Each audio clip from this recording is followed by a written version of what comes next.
Okay, back to the Pokemon fan club, and very vocal about Pokemon. That would be the understatement of the year. He can talk about nothing but that. Kinda looks like someone I know, huh?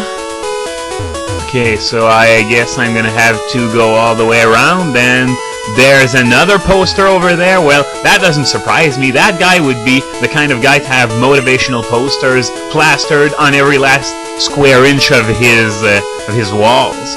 Okay, now nothing I can say can do this guy justice. Absolutely nothing. So I've brought a special guest commentator with me who definitely can do him justice. So come on, let's go. Let's hear you, Bill.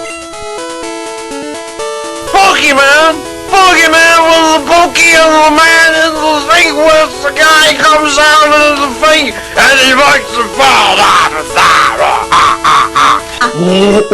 You see, the kids, they listen to the rap music which gives them the brain damage with their hippin' and the hoppin' and the bippin' and the boppin', so they don't know what the jazz is all about. You see? Jazz is like Jello pudding pop. No, actually, it's more like Kodak film. No, actually, jazz is like the new Coke. It'll be around forever. Wow, thank you, Bill. Wow, hearing that takes me back. So now he's gonna give me the bike voucher just for listening him talk. Wait a minute. So he's giving me the bike voucher, which I can trade for a bike that costs $1 million. So essentially he just gave away $1 million to some random dude who just was listening to him and his crazy babbling. Wow, that's really philanthropy at its best. Okay, I'm going to explore the remainder of the city, and after that I'm going back to Cerulean to claim my bike. And after exploring Vermilion, there are 3 paths I can take.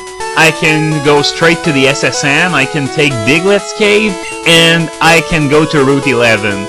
I am going to do Route 11 first, since there's a blue battle aboard SSN, and I want to make sure I'm strong enough, though I wiped him out the face of the earth last time, so it shouldn't be too much of a problem, but still, I wanna better be safe than sorry, you know.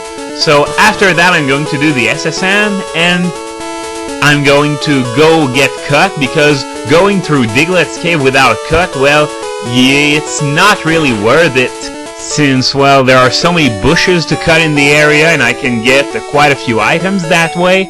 And so yeah, I'm gonna go to Route 11 first, and I'm going to catch a Drowsy there, since it can use Flash, and I need something that can use it to go through the rock tunnel. It's not enough just to get the HM, sadly, though it should be that way.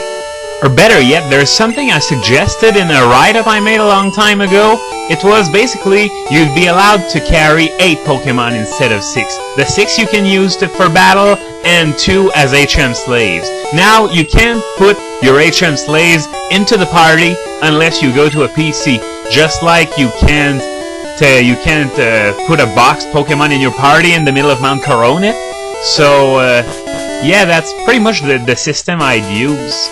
So, yeah, here we have a guy building a house, and if memory serves me correctly, in Gold, Silver, Crystal, that guy's still there building his house, and there's no work done.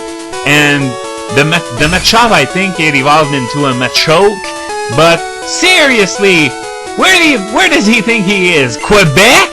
Here it takes forever to build things, but that's because we're the biggest paperwork freaks in the world. But enough of that, I'm going to head back to Cerulean to get my bike. Finally! One thing that annoys me about the bike in this game is that, you know, in other generations, whenever you enter or leave a city or a route or whatever, the bike music fades out and makes room for the actual music that's supposed to play in the area, but not here. Here, whenever you are... Oops! I took the wrong building, sorry. So, anyways, I was gonna say, here in this generation, whenever you're on the bike, you can be sure that it's the bike theme that's going to be heard. And personally, I don't think it's a bad tune, but when it constantly drones on forever, well, it gets annoying, especially when you spend such a large percentage of the time on your bike. And I can guarantee you I will be, because, well, look how slow it is! Now, it's not as bad as the walking speed in Diamond and Pearl, and I think it was improved in Platinum, so I'm gonna leave that out until I'm sure.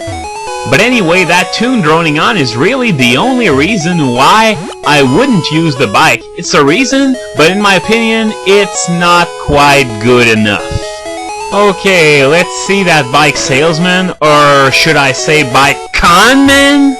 I had an uncle named Stewie, and he used to sell bicycles. Oh, shut up! You got a frickin' sweet new bike! Finally, now I'm going to be able to go a lot faster at least. And speaking of going faster, I'm going to use teleport again, since, yeah, I'm such a whore for time-saving measures. But seriously, you didn't want to see me go through that pad again, right? First of all, putting the bicycle at the top. So yeah, going to Route 11, and here I'm going to get my first introduction to gamblers. Now, back then, there was no bullshit about it. They were gamblers. It's funny how in Fire Red and Leaf Green, they renamed them gamers, and they made them look like hobos. Like, yeah, gambling is gonna drain you of all your cash. Don't gamble! And in Diamond Pearl Platinum, those were PIs, not gamblers, PIs. Though they didn't talk or act like PIs, they really talked like gamblers if you paid attention even the slightest bit. And I suppose the bad role model thing is why you haven't seen bikers or fire breathers for a long, long time. Anyway, last time I talked about Farfetch'd a bit, and I only briefly touched the surface because there's so much more I wanted to say about it, namely, how much it sucked back then. If you think it sucks now, it was even worse back then. Sure, it was still stuck with the same god-awful stats and everything, but at least it has something that begins to approach a move pool now. Back then, it didn't have that benefit. And what was even worse back then was that you could only get one per game until Yellow came out. And usually when you can only get one per game, you'd expect it to be good, right? I mean, sure, Moltres isn't all that, but at least it's still not that awful.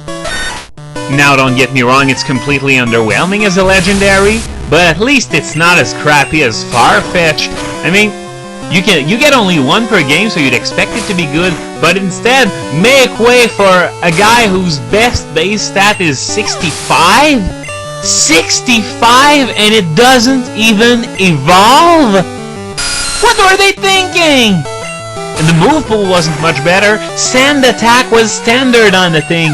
Yeah, sand attack in a generation where there was no way to prevent a switch.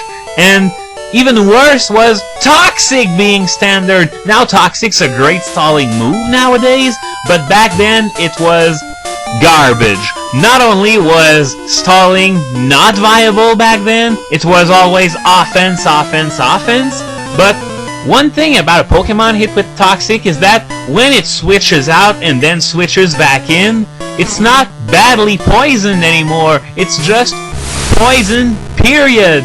That's something they fixed with Gold, Silver, Crystal, but for the first generation, don't ever consider using Toxic outside of in-game, and in-game, even that kind of move isn't that hot, unless you want to use it with Moltres or Cloyster using Fire Spin or Clamp, respectively, which, by the way, is a great way of salvaging Moltres' worth if you're tired of constantly running out of Fire Blast PP. Alright, that's it for now, so join me next time for part 19, coming sometime, I don't know. Alright, so you're gonna just sit here and enjoy it.